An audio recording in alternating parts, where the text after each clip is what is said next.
Did it work? Did it work? Yay. Okay. Yeah, there it is. All right. 2 more little buttons.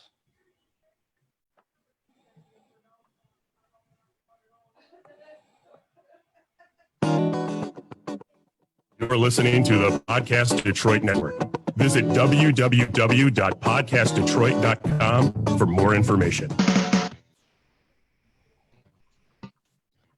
Hey, there's the music. That means it's time for Animal Talk. Some of the best doggone pet people on the planet, like that guy sitting in front of the car. Hi, I'm Brian Donovan, and I've been in quarantine for 52 years. Oh my God. There. And it doesn't nothing. It doesn't even show. Managing our social media mayhem. Doing what I can. Hi, Matt Fox. Good to be back. And pushing our buttons. Just waking up from her midday nap. Who was on mute? Muted out. Sam Nork. She's not talking. Sorry. Sam Nork is not talking. Hi, Sam. I said hi. Oh, hi. Hi. It's good to see you, Samantha. We missed a week, and I didn't see you guys. None of the regular animal shenanigans. So I'm glad everybody's able to hang out. And I'm getting yelled at because I'm too loud. All right, so I'll try. I just project when I'm on the thing. Animal Talk, helping people with their pets. That is what we're here to do. And talking about bringing new pets into your life, right? Just because the world is stopped, it doesn't mean that we stopped sharing the love and bringing the love. And today, this month is where are we at? We're May. It's March, April, and Mayeth, something like that. But it's National Adopt a Cat Month, and a friend of ours sent us an email just reminding us of that. And I'm like, oh yeah, Mark. We should probably talk about that. I go, and he's like, hey, I got Dr. Lesa, and she would love to tell you a little bit more about, the National Adopt a Cat Month, and then just some things to think about. So Dr. Lesa, welcome to Animal Talk. Thank you. Great to be here with you guys. So Let's talk about animals. Yeah. Dr. Lesa, tell us about your childhood. About my childhood, well, it was very drenched in pet fur, I'll tell you. Watching kittens born as a small child had a big impact on me, and probably had something to do with my endless desire to become a veterinarian, which I just couldn't seem to get over until I did it. So where did you go to vet school, and where are you practicing now? I'm from Oklahoma, and I went to vet school at Oklahoma State University. And I've been in small animal practice as well as teaching at the university, where I taught shelter medicine and basic surgery to the bright, shining veterinarians of tomorrow. And then now I work for American Humane, and I'm the veterinarian on the rescue team. So I do things like respond to disasters. When there's a big disaster, we sweep in and coordinate with the local entities to whether it's a hurricane or wildfires, or hey, what about a pandemic? So now we're trying to learn how to deal with the situation with the pandemic, because truly this is a disaster if we've ever seen one. So there's so many moving parts. Even though we're not moving, we're pretty locked down. But I mean, there's so many moving parts to what's going on in the world right now, between people hurting for cash, people out of work. So it's and that concerns pets and adoption rates. So what's happening? Do you have a handle on what's happening with adoption rates right now during this pandemic? Is there a bigger need, lesser need? What's going on? Well, that really varies widely depending on what part of the nation you're looking at.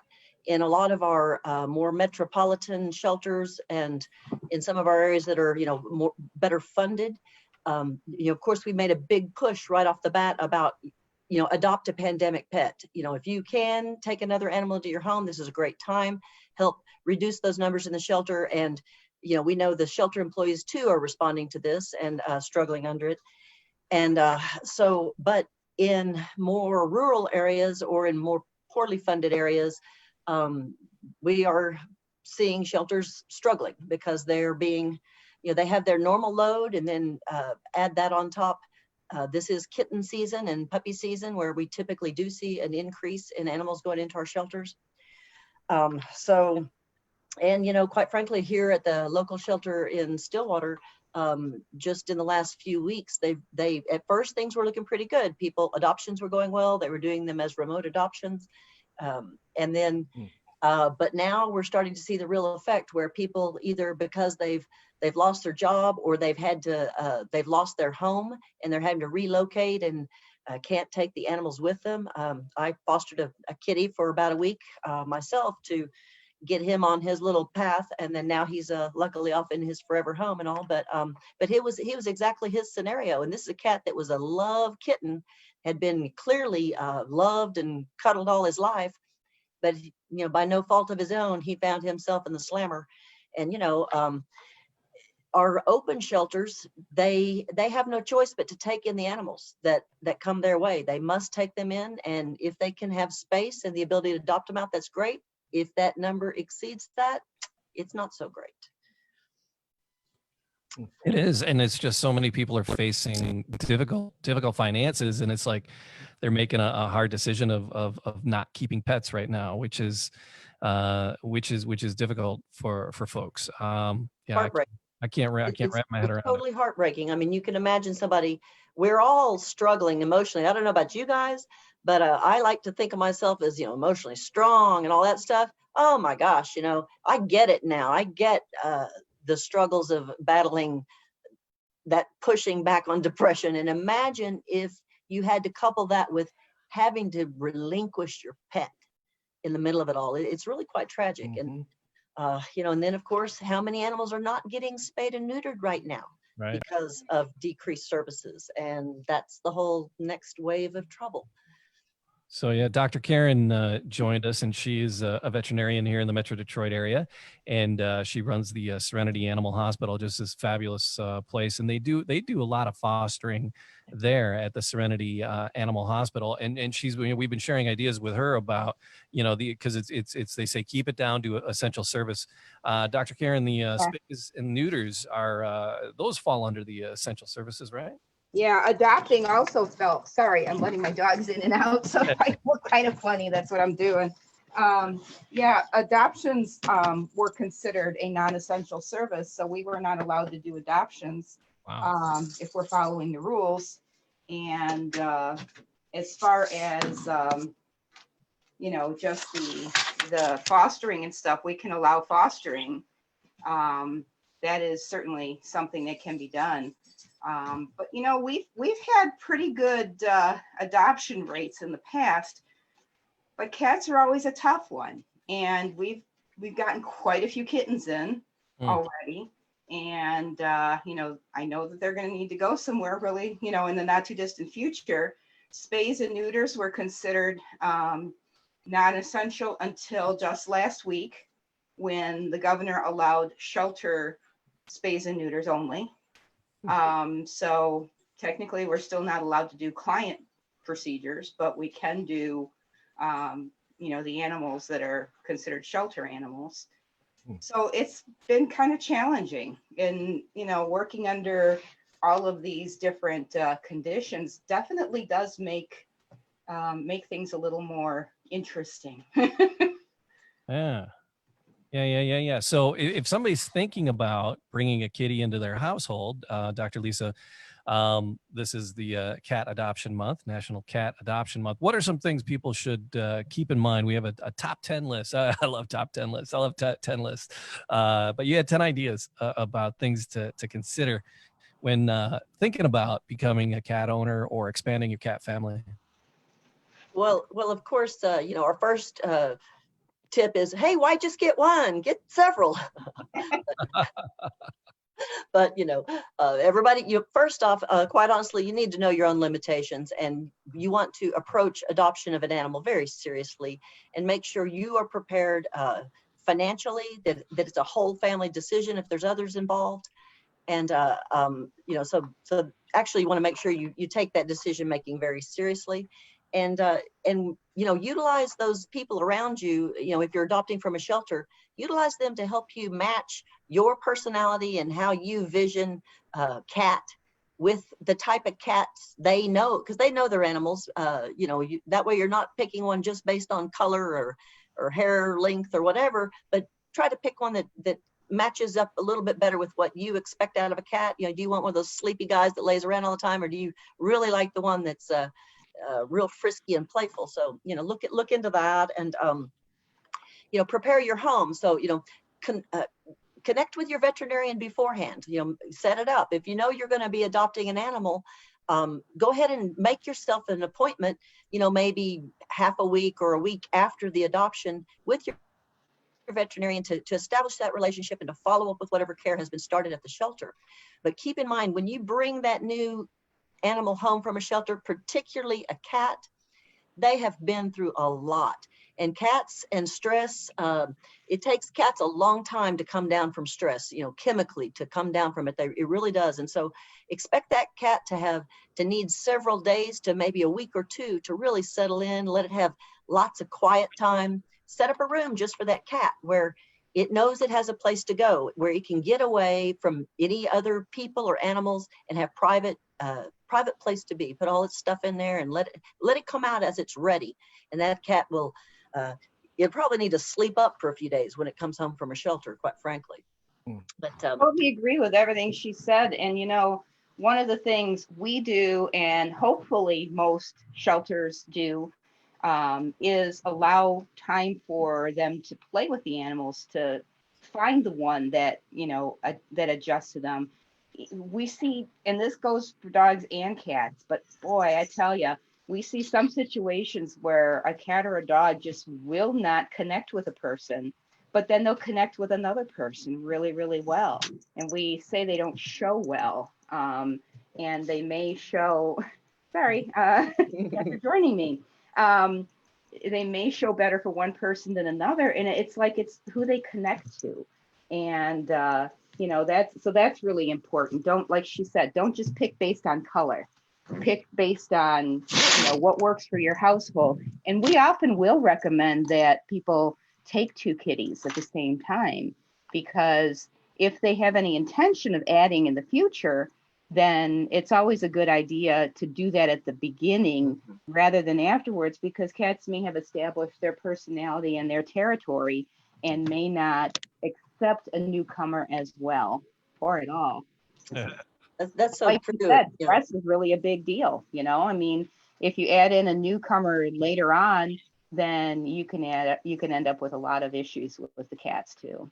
I think it took like 12 years for my wife's cat and my cat to really get to the point where they got along. It took like 6 years for her cat to get along with me. So yeah.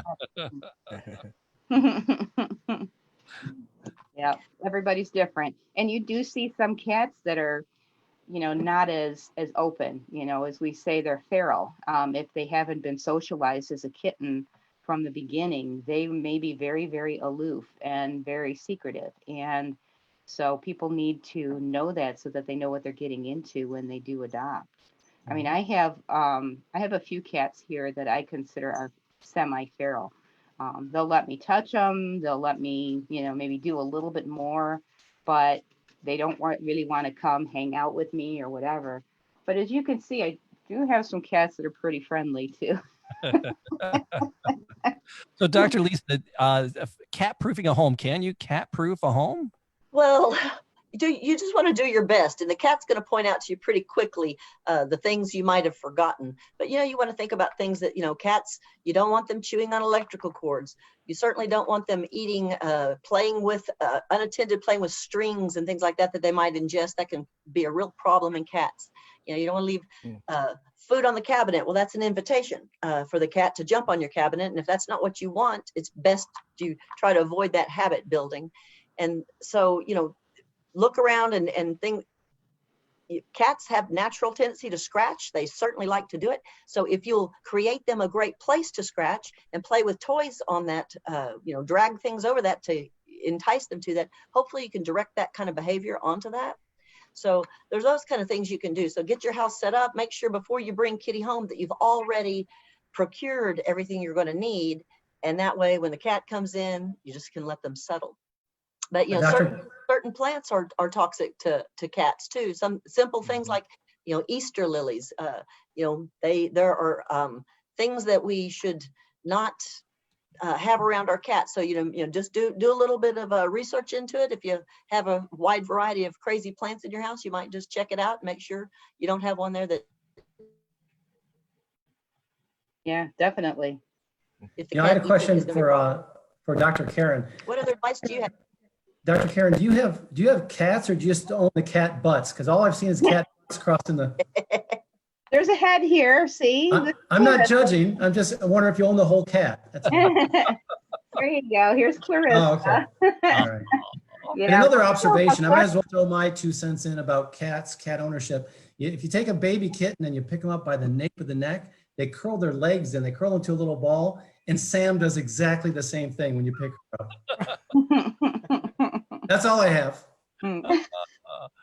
So, Dr. Lesa, what happens with your cats when the murder hornets swarm us? What do we do? Well, whether it's murder hornets or some other disaster that forces you to have to suddenly evacuate your home, which I'm thinking if it's murder hornets, you might want to stay indoors. But anyway, let's imagine a hurricane approaching. Just be prepared. Your cat is going to be another part of your family. So be prepared for that family member like you would yourself. Make sure you have let somebody know who you need a backup contact. And in this time of COVID, for example, what are you going to do if you get sick and can't take care of your animals? Do you have a backup plan for somebody that can help you with that? Plan ahead. It's always better to lay these things out beforehand and hope you don't have to use them. Have listed your veterinarian, have listed any medications or special needs of this animal, and make sure you have ample supplies for a couple of weeks for that. But and a very important thing about cats is if you need to transport that cat, put them in a cat secure transport thing, whether that's a cat crate, a soft side carrier, or even an emergency. It can be something as simple as a pillowcase, and that's an emergency item, but in a flooded house, it beats the heck out of letting that cat shoot off into the night and be lost. We've seen so many sad stories.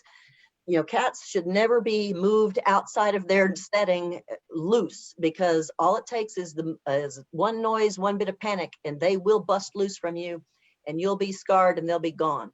And many tragic stories happen about that. So think about how you're going to transport them. And if you have a lot of animals, think about how you're going to get them out of your house with you in a case of emergency. We've seen tragic things in floods where people just could not get all their family and animals into the car, and they had to leave them behind. And it's heartbreaking. So just think and be prepared. All right, Dr. Lesa, thank you. And it's we have like a lot of doctors in the house now. Dr. really do. is with us too. Dr. Michelle, we're talking about it's National Adopt a Cat Month, and Dr. Lesa was sharing some ideas about good ideas to keep in mind while adopting a cat. And Michelle, you are the president-elect of which organization again? The American Association of Feline Practitioners. There you go. I screw it up every time. It's AAFP. There it is. So Michelle, during this pandemic, people are locked down, people are at home, people are lonely. You see friends that are lonely. Wouldn't it be a good idea to gift them a cat? Yeah, gifting animals is probably not a good idea, because people need to be able to pick out their own pet, find that specific pet they want, that bond. Yeah, no, that usually works out very well. It was a loaded question, right? Yep. You just put a ribbon and a bow on the pillowcase, and right, it's fine. In there, right? Oh, all right. So, Dr. Lesa, we talked earlier about people sometimes giving up their pets right now because of money issues, and so there's more pets in shelters. There's people that need help feeding their pets at home. Do you guys have something going on about feeding? We do. We have our Feed the Hungry program, because clearly our shelters are struggling right now, along with everyone else. And so this program allows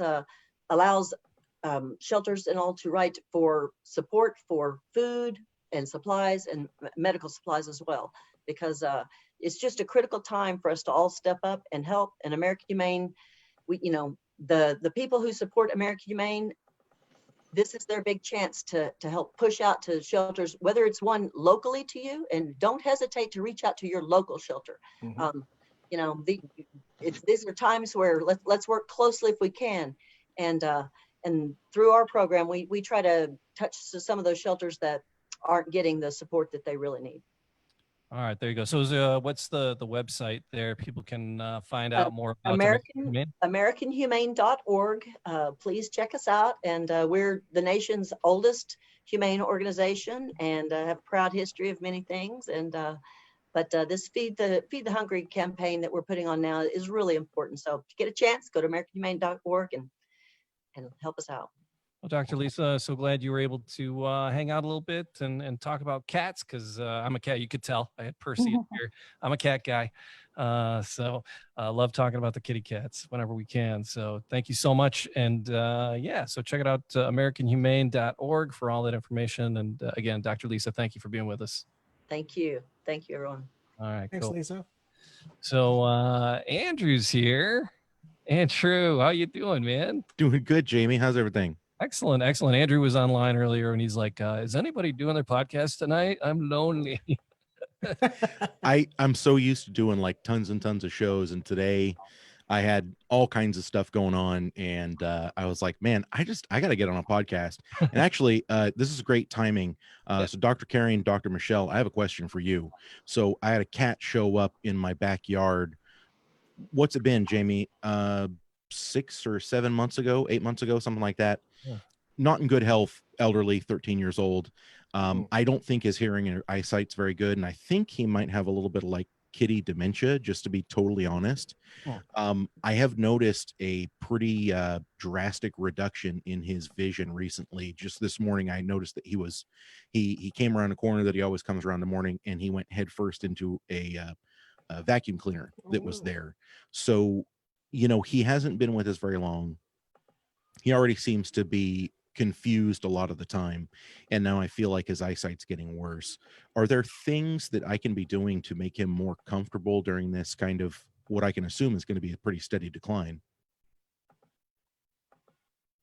Getting him checked out at a veterinarian might help us figure out why. Is he blind? Like, does he have? He's cloudy behind the. Does he have cataracts? Is he diabetic? Does he have kidney disease and he has high blood pressure and he went blind that way? Like, no, I don't know. No diabetes, no liver disease, no kidney disease. His blood work actually came back great. He just has lived a very hard life. Yeah, I mean, they adapt to being blind pretty well. They kind of learn their surroundings. So as long as you don't move things around, if he's outdoors, it'll be a little trickier. But, you know, he'll learn where you keep everything outside. So they have a very good memory about that. Being blind is not necessarily painful, you know, as long as there's nothing else going on with him and it's just cataracts and getting old. Okay. You know, that would be the most helpful. Do you have a fenced in yard, or does he just roam the neighborhood? We don't have a fenced in yard. We've actually been keeping him inside. He has no interest in being outside anymore. Oh, good. So he is indoors. Mm-hmm. So that's very good. So yeah, just don't move things around your house. They use their whiskers a lot. Sorry, my children. They use their whiskers a lot for sight and trying to be able to like feel where things are. So not really seeing, but they feel a lot with those. Andrew does the same thing. I do. And actually, I have to give credit to James. He told me not to hide the litter box. I was going to change positions of it every day, but I'm glad I'm leaving it in the same spot. Leave everything the same, and he'll learn the lay of your house. All right, I can do that. Yeah, the best thing for you to do is make sure you've got really, you know, a good veterinarian helping guide you through all this and checking blood work. With older animals, we like to check blood work at least every 6 months, because so much can happen in such a short time once they age. And really looking into anything that might be going on that's different when you see it is always a good idea to check into it. Absolutely. Most definitely. Yeah, we try. I have a cat that's 20 years old. So we have done a pretty good job of keeping him going. I think he's going to outlive us, honestly. I need to just make him a part of my will. Well, I don't have any kids, but I made my animals part of my will, because when I was going in for my back surgery, I wanted to make sure I had everything all straight. And All of my animals are in my will, listed by name and what they get. And with me, I don't have really much family, so my animals are my family. So they're getting most of anything that I have left. I love that. We did a story on Oprah, Brian. You remember that? And Oprah, and she had her pets in her will. For at like several $1 million each. It's just crazy. If you have that It's kind of, always good to provide. You never know what's going to happen. We've had clients who unexpectedly passed. Yeah. We've had animals that were in our boarding facility and their owners passed, like they were in the hospital and died. Yeah. And, you know, in most cases, when things like that happen, people aren't prepared and don't have anything in their will. You know, we have rehomed those animals, you know, found really good homes for them, or you know, maybe a relative decided to take on that pet. But, you know, it really is a good idea to make some provision, because, you know, you don't want the animal ending up going to a shelter and everything that goes along with that, just the horror of losing their owner and then ending up in a jail. And, you know, who knows what's going to happen? Are they going to be put down or whatever? You really do want, they're a family member, so you want to make sure that they're provided for in one way or another, or that someone is going to take care of them afterwards, that you have that all straightened out ahead of time. yeah. So Andrew, we haven't talked in a little while. And did you change the name of your podcast? Did you adjust the name of your podcast in the last year or so? I haven't. I just keep doing more because I'm clinically insane or something. I don't know. Maybe it's my cat driving me up the wall. I don't know. So I have my on the podcast world now. Well, so I have my Boost Booze and Barbecue show, which is, of course, the catch-all. You know, we still have Pardon My Fork. We've started doing a small batch edition of Pardon My Fork, which is what we call our tasting Mondays. So it'll be wine, beer, whiskey, whatever. And as often as we can, we have the maker, the distiller, the winemaker, whatever, to come on and talk about their product. And then I'm doing, does anyone here not know what drifting is, like car drifting? I watched the movie. Yeah, I've seen it. Okay, Yeah. so you know.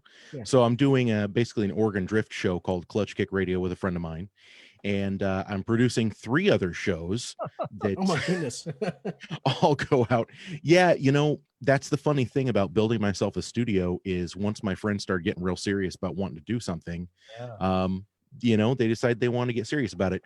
And as if I wasn't enough of a glutton for punishment, we're also starting a company called Oregon PPE, where we're going to start manufacturing both surgical masks and N95 respirators, because I think the one thing we can all agree on here pretty much universally is that we need to be manufacturing emergency equipment in the United States so we don't have these breakdowns of our systems. So that's a big one for me right now. We're trying to secure funding. We have the building picked out. We have the machinery on hold. Thanks to automation, we can build these masks for even cheaper than you can get them from China for.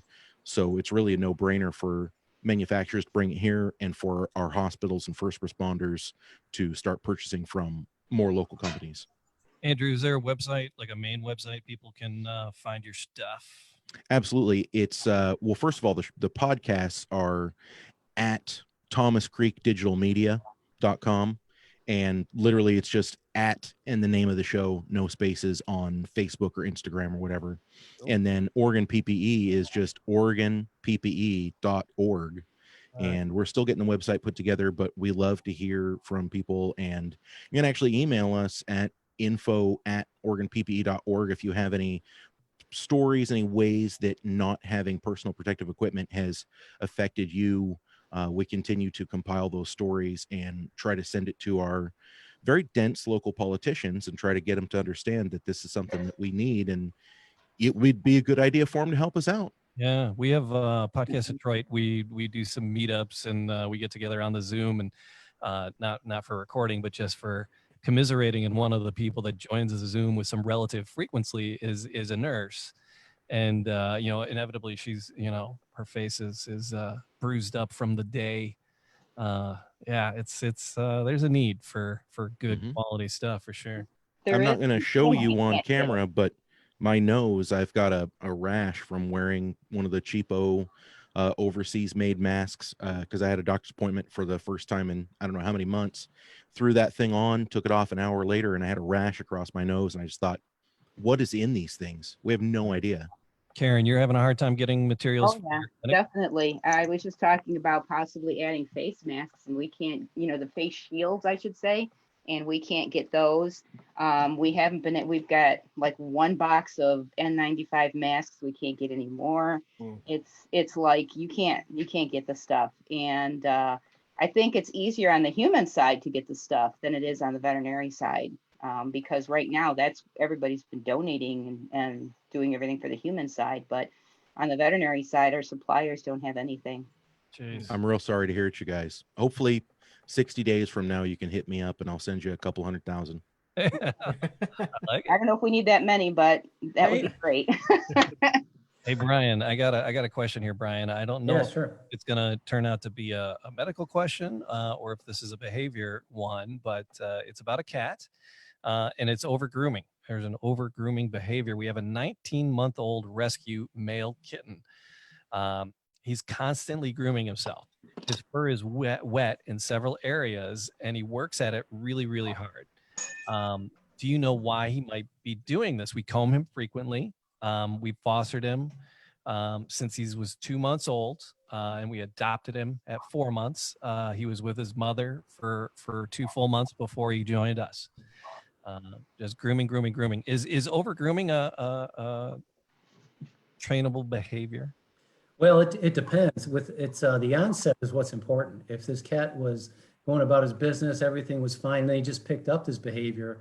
Cats kind of, keep things inside. The first thing I would do whenever a cat, especially an adult cat, changes its behavior, get him to the vet right away, because sometimes that's the first sign that there's something wrong with the cats when they start changing their behavior, and they don't typically display a pain response the way you or I, or even a dog would. Dogs sometimes will yip or favor. Cats sometimes they'll just hole up or have these compulsive behaviors, and that's could be a toothache, could be something real serious. But yeah, you want to get them to the vet. And on that note, I'm sure Dr. Karen, Dr. Michelle, probably want to. Dr. Michelle, did that So. ring any bells for you, Dr. Michelle? So yeah, I mean, over grooming could be an allergy to something. Sometimes cats are itchy. I've seen it a lot when people put baking soda in the litter or use Arm & Hammer that adds baking soda, especially if they're over grooming their belly. So I guess the question is the cat over grooming everywhere, or is it just in one area? Sometimes it's a stress behavior, and then that's not really, it's kind of medical, but somewhat behavioral, kind of a mixture. But if there's other cat in the house that's picking on the cat, there's kids in the house and the cat doesn't like the loud toddler, that can sometimes come out and be seen in a cat that's just over grooming. My own cat, my sister moved in with me when she was going through school. And when my sister moved in with her 2 cats, my cat started pulling her hair out on her back. And it was a stress behavior that went away when my sister and her cats moved out. So sometimes I've seen it with that. But then there is other medical instances where are they painful? Is the cat declawed and having issues with being painful there? Is there, did it jump wrong and now it's showing up? It could be anything. So seeing your veterinarian first to kind of rule out medical issues is very helpful. All right, cool. Yeah, and like I was saying about the onset, Dr. Michelle just kind of talked about that as well. If you can associate it with something that a new person living in the house or a new animal that you brought, sometimes it's a temporary condition, but with cats, it's such a funny thing that that would be my first thing. I mean, for the price of a veterinary visit, it's really worth it to rule that out first before you take a behavioral approach. All right. So this is like the licking show, I think. I got another one here for you, Brian. It's coming from Pokey Puppy.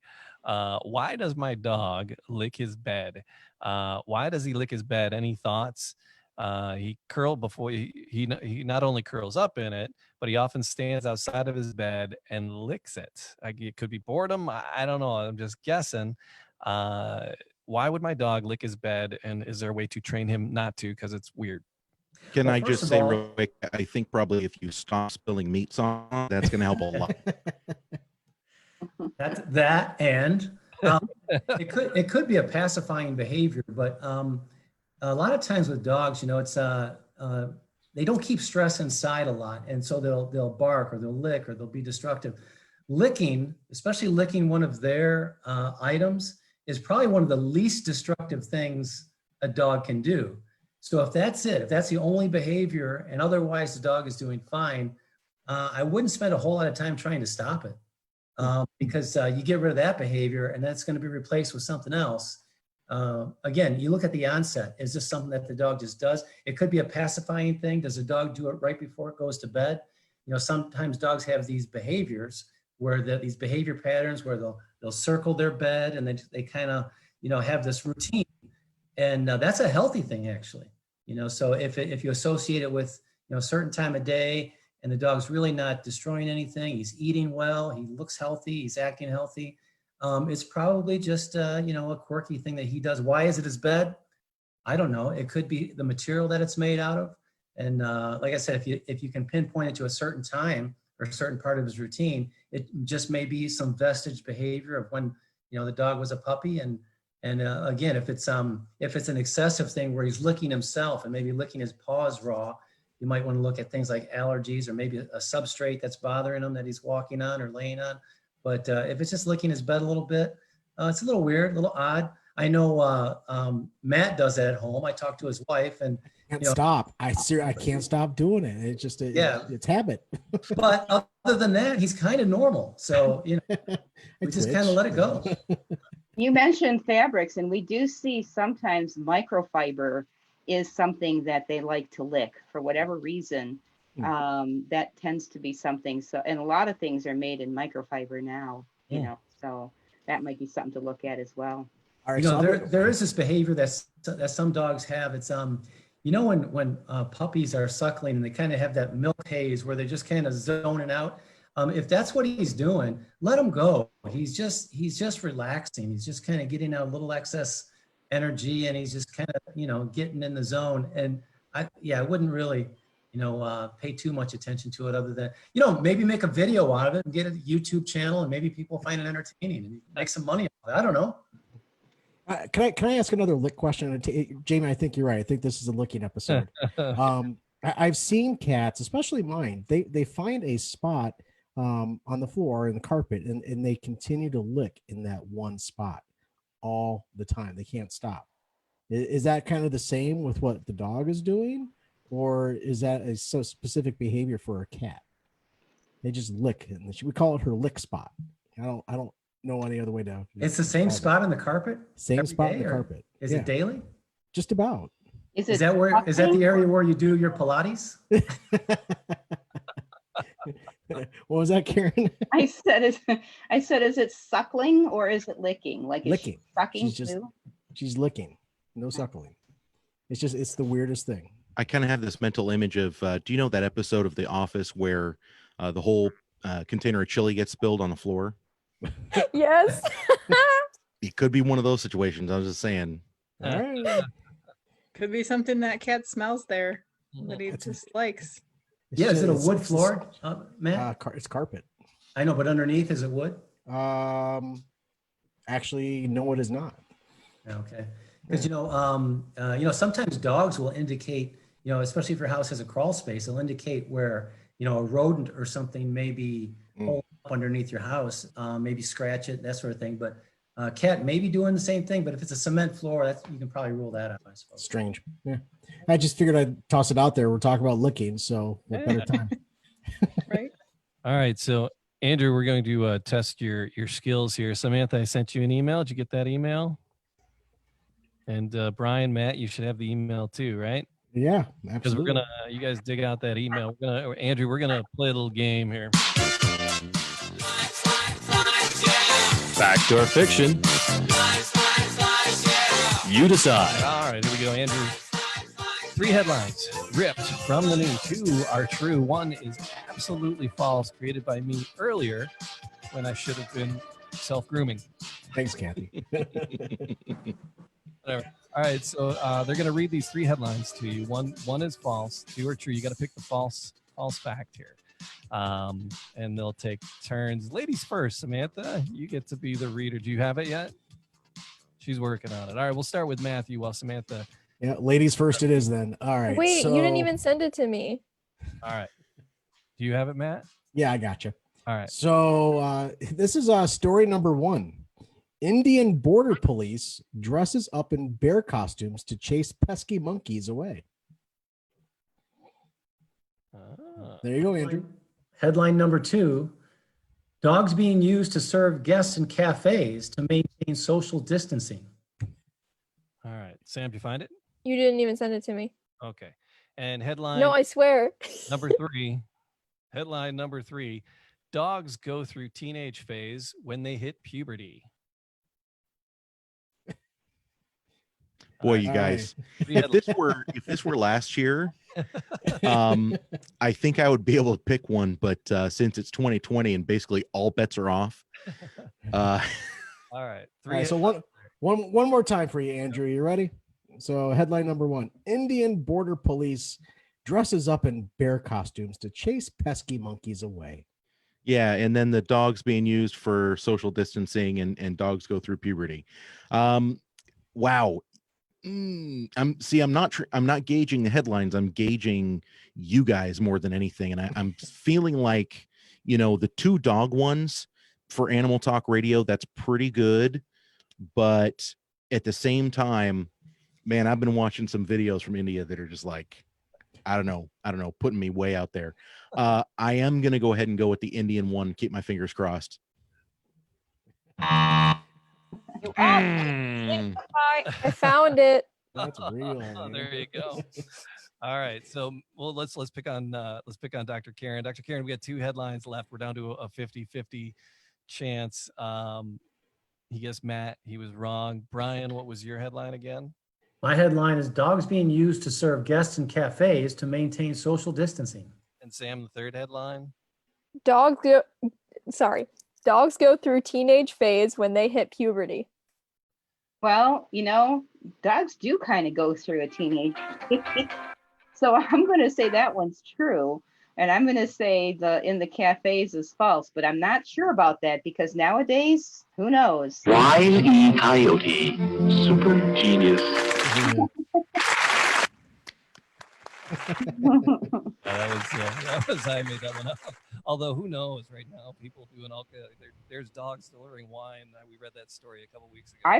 I've heard of people having their dogs take things to their neighbors and stuff, like take food to their neighbors. So, that's why I wasn't quite sure. But in a cafe, I can't think that would actually be acceptable. At least not in the United States. There it is. All right, Sam, what's that story about dogs going through their Oh, I have to read that. I'm a bad reader. just hit the first lead. Yeah. Oh, I don't like reading. Wait, it's not even here. Is it down further? They should be down further. Sorry, I have no service in here, so I'm trying to load the thing. I'm so sorry. I have no. And the internet here is terrible. Matt has the story. Matt, you had the story about the Indian border police. I do. You gotta just everybody, if you're listening, no matter when you're listening, Google Indian Border Patrol police dressed up in bear costume because it's worth seeing the picture. The pictures. Oh my God. So there's a lot of people out there who actually take their jobs really seriously, but we feel none take their job more seriously than the authorities in the Indo-Tibetan Border Police, the ITPB. And this is coming out of the Rojak Daily. You see, the Indian Border Police have always had trouble with these pesky monkeys who are always creating a racket and stealing stuff. So to combat that, they came up with this brilliant idea: become a bear. So they're being very clever. So according to a report by Unilad, several Border Patrol officers were caught on camera donning black bear costumes in hopes of scaring away the pesky monkeys. In the video, the 2 ITPB BP personnel were seen inching slowly towards a group of monkeys which had taken over the landscape around the Murthy ITBP camp on the border with Tibet in India's eastern Uttarkhand province. So the footage is actually pretty hilarious. So if you get a chance, go and take a look at it. But so whatever it takes, in the wide words of the Avengers, whatever it takes. So our Care Bears are out there. Yeah, it's hilarious. You gotta it's they look like Sasquatch running across the thing. It's so funny. It's so That's like me running personally. it's so charming. All right, Sasquatch. Samantha, did you find that story? Did it come up? Did.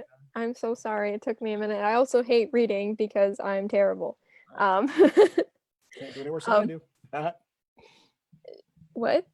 Go on. Okay, so basically this is the gist. A study from a team of UK universities suggests dogs act in a similar way to humans when they hit puberty. None were caught smoking or swearing at their owners, but they were found more likely to ignore commands and were harder to train.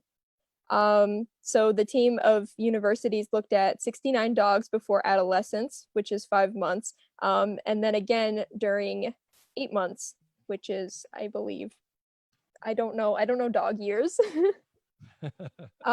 So it says dogs in adolescence took longer to respond to the sit command, even if they knew how to do it, which is really wild. And then there was a questionnaire with 285 dog owners who showed similar results. The animals going through puberty were harder to train. So, Dr. Did not know that. They say that dogs, the rule of thumb is like 7 years for every year. But is there like the first year is like really escalated or something? Yeah, well, in their first year, they're growing so much. The 7-year thing does not apply. There's kind of a graduated scale. And then the 7-year only applies for a short time in the middle of the lifetime. And then even as they age, that changes as well too, because they age so much quicker than we do. And when you look at the lifespan of a dog, and depending on the breed of the dog, that can make a difference as well. But the puberty thing, I've clearly seen that. The majority of the dogs that we get in on rescue are usually about somewhere between 6 months and a year and a half. And my belief, and I think a lot of others, is that those dogs were showing their puberty at that time. They're just being a little more difficult, and so the owners relinquish them. And by the time we get them, then they've kind of passed that phase and are ready to learn and do well. And so we don't have a lot of problems rehoming those dogs because they're fine. They've gotten past that phase. Excellent. If there's ever been a more compelling argument for putting a shock collar on your elementary student, like age child, I've never heard one, because, get them early, get them right, We still, Brian's supposed to bring the shock collar in for us. So we were going to put it on Sam. Yeah, I was gonna test it out. I found the collar. You're really? up next. Yes. Yes. I'm ready. Can't wait till we can be together again. All right, Brian, I got another behavior question here. I Sure. need advice on a destructive dog. They're trashing the place. I have an American Rottweiler. I got him as a baby. He's never bitten anyone. He'll bark at intruders unless you come in through the front door. He's sweet as pie to children. But I had to make him an outside doghouse because he started marking everywhere in the house whenever I turned my head, even after having him fixed. He gets into things, and he's very destructive in the house. I have a sun patio, and I'll put him out there, and he will literally rip through the sunscreen and go insane to get back in the house. I'm not finding an answer for this. He can get in trouble out in the yard if a cat wanders in the yard, or a squirrel or a rabbit. It has not ended well for a couple. So I'm reluctant to have him outside unattended. How can I keep him from marking and trashing things in the house? Sometimes a marking behavior, and of course I've already had the dog neutered, but marking behavior can be traced back to corrections that are too harsh or after the fact. Sometimes these sorts of corrections can cause an ambient stress, to get a little out of hand, and the marking problem is a result. I've seen it in Rottweilers. Rottweilers, 10, 15 years ago used to be really, really popular, and I trained quite a few of them. They're still pretty popular, but this is a pretty common problem with a lot of Rottweilers. I think with a big, strong, confident dog, sometimes, people might treat them a little too harsh, and maybe the corrections will be a reflection of that, and consequently the dog will resort to some destructive behaviors. It sounds to me like they need to get a better handle on the dog's behaviors, which means, maybe doing some obedience classes, getting the dog out and going for a good run, or doing some playtime with them that's at the same time, same sort of, energy release every day, just to get the dog cycling that energy and that behavior. I mean, these dogs are, they're smart, they're big, they're strong, they're athletic dogs. And if they're cooped up, or if they don't have an outlet, these are some pretty common problems that result.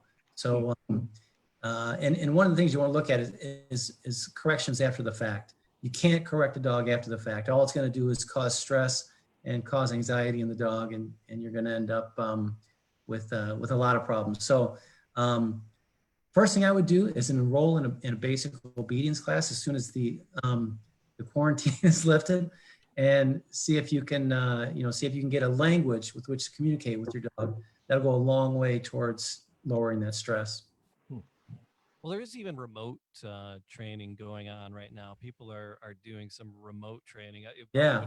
To just get started and get some advice from even. Yeah, there are a lot of good videos too, online, videos that people can use for basic training that would help quite a bit. But I would definitely look to the correction. The marking is a training video. What's that? The nipping, chewing. Yeah, right, exactly. But the marking behaviors, it's almost a reflex with some dogs, and they don't even think about it. So the correction is going to be problematic at best, because it's not like the dog is thinking about it, or he's looking at the trash can like he wants to get into it, and he's got these mischievous thoughts. They just go and they lift their leg. It's almost a way of getting rid of stress real quick, and they might go and mark 3 or 4 things at a time. So I would definitely look at your training regimen. All right, there's another one. This question is kind of similar, but this is a 10-month-old red healer, and it's my red healer won't heal. We rescued him. He's 10 months old. He was on the street as a pup and then crated by a second owner. That second owner had him crated for up to 10 hours a day. He's with us now. He's very playful, chews on a lot of stuff, but the problem is he won't come when called. We'd like him to respond when we call for him. How do we change this behavior? Well, you're setting him up to fail. If you give the dog a directive, if you say come, and he doesn't come to you, all you've taught him is to not come to you. So think of it as teaching him a language. And when you teach him a language, you have to supply the definition of the word first, which requires the dog being on a leash. And if you have to, reel him in like a fish. You tell him come, reel him in, give him a treat, make it real fun. And then the dog will start learning that when he hears his name and the word come, that not only is it good, but it becomes a habit. As soon as he hears it, he does something. Once that's in his head, you can't take it out. So once the dog comes to you consistently, then that's the only thing that occurs to them. And then they'll come to you every time. And then and only then do you start removing the leash and trying it. But beforehand, you're just setting yourself up to fail, because then the dog will learn that he has the upper hand. He's the one that determines whether or not he wants to come to you when he's called. And that's the worst thing you can teach a dog or a child or a spouse. 10 months. 10 months is that a good training point for a dog? Yeah, we were talking about the terrible twos, the adolescents. I mean, that's how dog trainers stay in business, because you have a 3-month-old puppy that follows you everywhere, and you think you have such a great control of this and a great bond, and all of a sudden this dog starts running off this way, chewing on things, terrorizing. So yeah, that's the time to get them in and to get them, to get them working and refocused. And dogs love to learn. If they're in a good training regimen, that's using some good positive methods, dogs absolutely love it. And you're talking about a red healer here. They were born to do this stuff. So, it's second nature to them. So you have to, whenever you give the dog a word or a command, you have to be prepared to follow it up with an example or somehow get them working towards that direction. Otherwise, the word is meaningless to them. And I think Brian will agree with me that the sooner you get your puppy or dog into obedience, the better the situation. I've had people, because I do a lot of work with the rescued greyhounds, and they say, well, the dog is 4 years old. I can't take it to obedience. Oh, yeah, you can. Anytime is good, but especially when you have a puppy, the sooner you do it, the better. Oh, yeah, you can train puppies at 8 weeks. They're ready to learn. You use different techniques based on the developmental stage of the dog, but using positive reinforcement can be done 8, 10, 12 weeks of age, and puppies learn really, really quick. So it's, yeah, absolutely. You don't want to wait or hold off. And to Karen's point, you can absolutely teach a 4, 5, 6-year-old dog or older to respond to commands and to be an obedient dog. So there's no such thing as not being able to teach an old dog new tricks. Yay.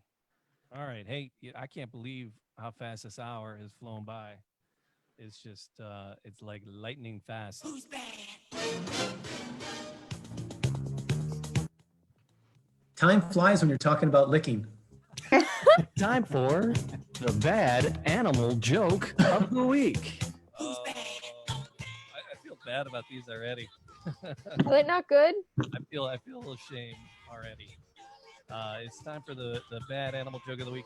Hey, Samantha. Hey, what? What do you call two octopuses that look exactly alike? The same? Identical. Oh. Why do cows have hooves instead of feet? Hooves? Yeah, oh, why do instead of cows- feet. Yeah, why do cows have Because hooves? they're bovine creatures. They lactose. Oh my God. No. I'm gonna stop there. Hey, James, why do chicken coops only have 1 or 2 doors? Why do they only? Because if they had 4 doors, it'd be a chicken sedan. That's awesome, Andrew. Thanks for hanging out. We appreciate it. What's your website again? And good luck with the face mask. I appreciate that. OregonPPE.org, ThomasCreekDigitalMedia.com, and just on Facebook for all of my other shows. We go out live. Oh, and Twitch. Don't forget about the Twitch, Boost Booze BBQ on Twitch. We've got some really cool stuff going on over there. So I encourage everybody to come and check us out. Thank you once again. It was great talking to everybody on the panel here. Yeah, you green screen it up, and it's you do it up when you do those. We try.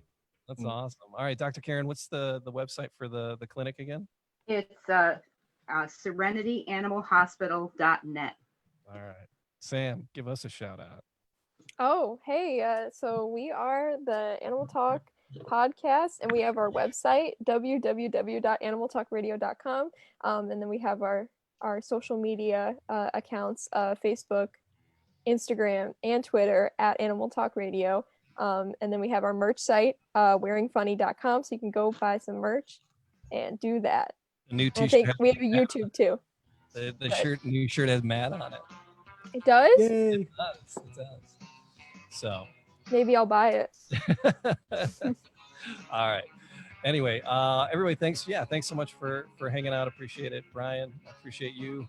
Keep living that thug life over there. Yeah, every time he comes on, I'm just like, he looks like such a thug.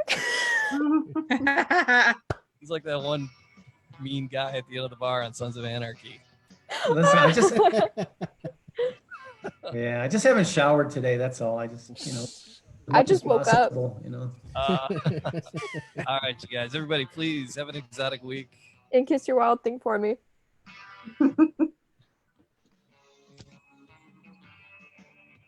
Brian's always the first one to be out. Yeah, he's